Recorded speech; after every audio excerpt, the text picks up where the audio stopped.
pourquoi le karma pourrait-il être ta superpuissance secrète? Pourquoi devrais-tu découvrir les mystères du karma dès maintenant? Alors, es-tu prêt à en apprendre davantage sur cette force mystérieuse qui régit nos vies? Es-tu prêt à embrasser la magie du karma et à libérer tout son potentiel dans ta vie quotidienne? Bonjour mes petites âmes, pour ceux qui arrivent sur cette vidéo, je suis thérapeute holistique et je me focalise sur la relation entre l'âme et l'émotionnel. J'utilise le terme holistique assez souvent. Pour moi, c'est le fait de prendre la personne dans sa globalité. Je travaille en prenant compte de ton corps physique, de ton âme, qui est ton côté spirituel et karmique, et je prends aussi ton esprit, qui lui est ta conscience.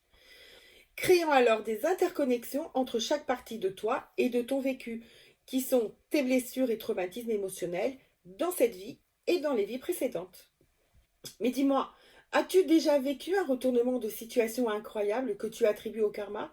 Alors partage-nous ton histoire dans les commentaires ci-dessous.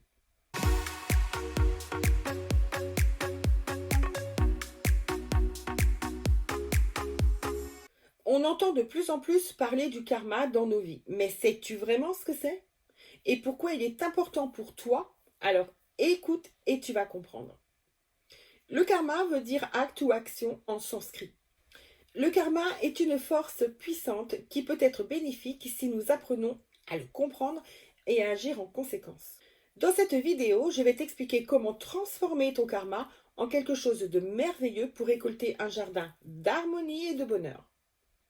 Attache ta ceinture, car le karma te réserve des surprises et des révélations incroyables. Il existe en fait plusieurs karmas. Dans toutes nos vies, soit nous avons subi, soit nous avons fait subir, ou soit nous avons fait les deux.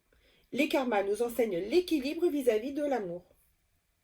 Si tu imagines pouvoir balancer le fait d'avoir trop subi dans une vie en faisant trop subir dans l'autre, eh bien tu fais un non-sens. En effet, dans les deux cas, c'est l'extrême que tu frôles. Il n'y a donc pas d'équilibre. Alors tu te réincarneras jusqu'à ce que ton âme retrouve le bon équilibre de l'amour de soi et l'amour des autres. Que ce soit dans l'un ou l'autre, subir ou faire subir, il y a des conséquences de tes vécus et de tes actes. Elles sont d'ordre karmique, s'entremêlant avec beaucoup de choses et devant être libérées pour vivre sans entrave. Nous allons les passer en revue et tu vas comprendre avec les exemples que je vais te donner. Enfin, en tout cas, j'espère. Les notions de karma sont extrêmement compliquées avec beaucoup de règles et des lois spirituelles. Il faudrait toute une vie pour les comprendre, et encore. On va donc aborder ce sujet dans les grandes lignes et suffisamment synthétisé, mais accroche-toi quand même et reste surtout bien connecté. Tout d'abord, le karma présent dans nos vies quotidiennes. Le karma le plus facile et le plus connu est celui que tu connais probablement déjà, celui qui est régi par les lois de cause à effet. Typiquement, le karma immédiat est le karma du tu récoltes ce que tu sèmes dans cette vie-là. Si ce karma est trop répétitif dans ta vie, il te sera redonné dans une autre vie plus fort. Il fera alors partie de ton karma personnel. En parlant des karmas, issus de tes vies précédentes, le karma personnel vient donc de tes autres vies et concerne, comme son nom l'indique, uniquement toi. C'est en effet celui provenant du karma immédiat, comme je viens de te le dire, mais qui n'a pas pu être payé dans la vie où il a eu lieu. Donnons un exemple extrême. Monsieur Bougre a été tueur en série dans une vie et a zigouillé X personnes. Si le karma immédiat devait s'appliquer, il aurait dû être tué X fois. Or, une personne ne peut pas l'être. Le karma est donc acté pour les vies suivantes et cela devient alors une partie de son karma personnel. Passons maintenant au karma transgénérationnel. Nom magnifiquement bien donné puisqu'il explique ce que c'est. C'est un karma transmis de génération en génération.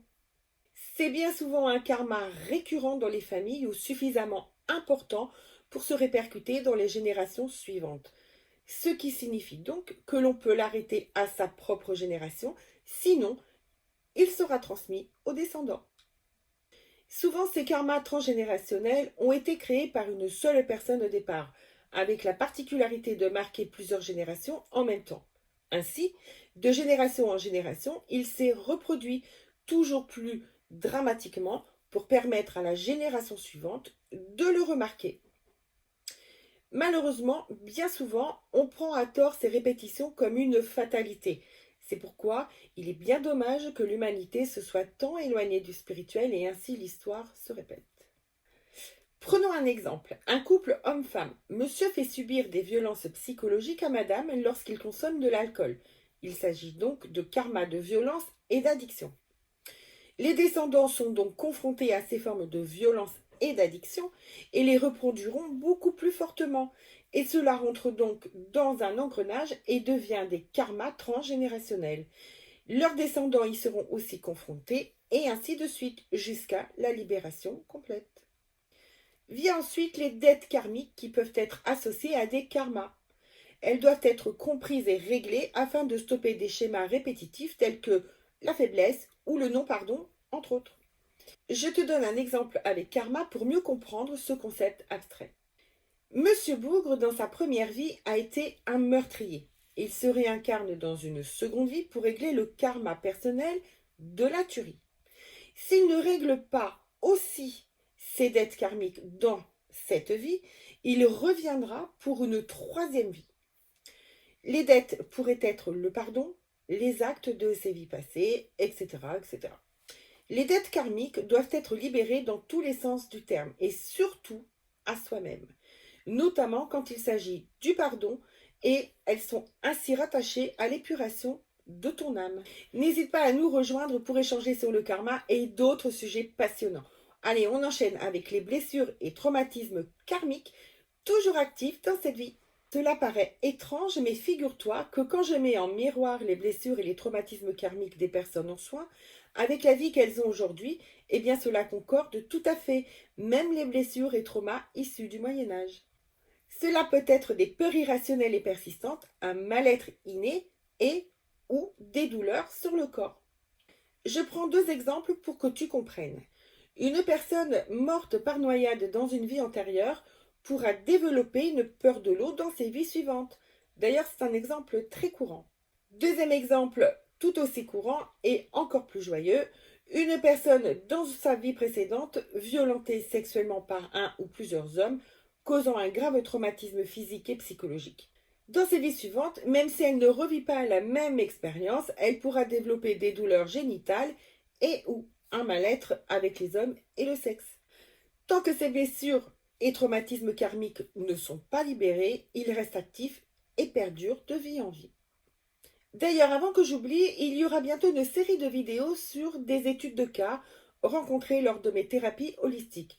Bien sûr, ça restera des cas anonymes avec une vérité transformée, légèrement mais quand même, afin de garantir le secret professionnel. Je reviens à notre sujet. Mes guides spirituels m'ont appris que le corps humain, sauf karma spécial, j'insiste sur ce point-là, sauf karma spécial, n'est pas fait pour avoir des douleurs physiques et psychologiques. Seul l'humain peut le générer avec ses blessures, ses émotions, karmiques ou non d'ailleurs, mais il y a toujours une connexion avec un passé, et ça, d'après mon expérience.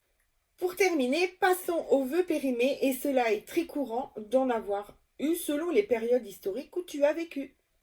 Il regroupe l'ensemble des vœux, des pactes et des serments que ton âme a pu faire dans tes vies précédentes. Si ces vœux n'ont jamais été annulés, ils sont donc toujours actifs. Je te donne un exemple.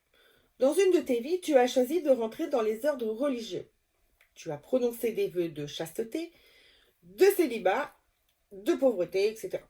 Si dans cette vie, tes vœux sont toujours actifs, alors tu seras malheureux en amour et ce sera difficile financièrement malgré tous tes efforts. Mes guides spirituels m'ont aussi enseigné que beaucoup de karma, de dettes et de blessures émotionnelles se perpétuent encore aujourd'hui dans chacun de nous. Il est donc nécessaire de les faire libérer afin que nos âmes puissent évoluer et nos vies aussi d'ailleurs. Effectivement, quand je pratique la voyance et la guidance en live, il m'arrive de dire à la personne qu'elle a un karma ou des dettes karmiques. Malheureusement, pour certains, et je peux le comprendre, ce message n'est pas forcément compris et c'est aussi pour cela que je désire faire cette vidéo. En effet, si vous priez, quel que soit votre Dieu ou guide, parce que vos vies sont bloquées ou que vous vivez des choses difficiles qui vous paraissent sans issue, à part vous mettre un message sous le nez en disant libère tes blessures, vos dieux ou guides ne pourront rien faire d'autre. Ils attendent que vous vous preniez en main sur ça. C'est ce qui est convenu avant la réincarnation de l'âme. Bon, maintenant que l'on a expliqué tout ça, on va tout mettre en relation les uns avec les autres et comprendre comment tout cela s'articule. Avant une réincarnation, le chemin de vie est déterminé par ton âme et tes guides spirituels. Tu choisis ta vie, tes parents et tout ce que tu vivras toujours dans le but de purifier ton âme, sinon tu ne serais pas revenu sur Terre.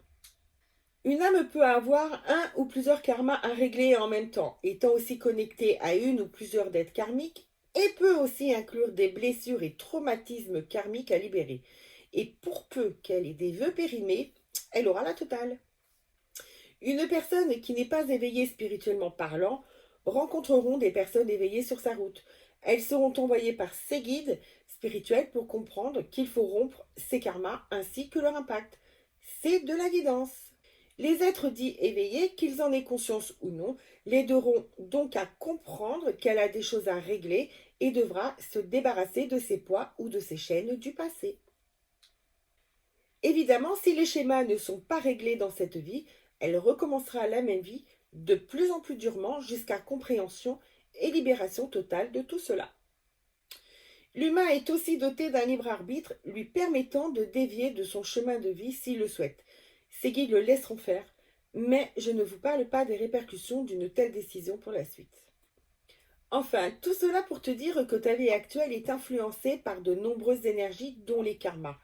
Je le vois quotidiennement en thérapie et il me semble nécessaire et plus qu'important que les humains puissent enfin goûter à l'abondance, aux merveilles de la vie, plutôt que de rester bloqués en souffrant depuis si longtemps.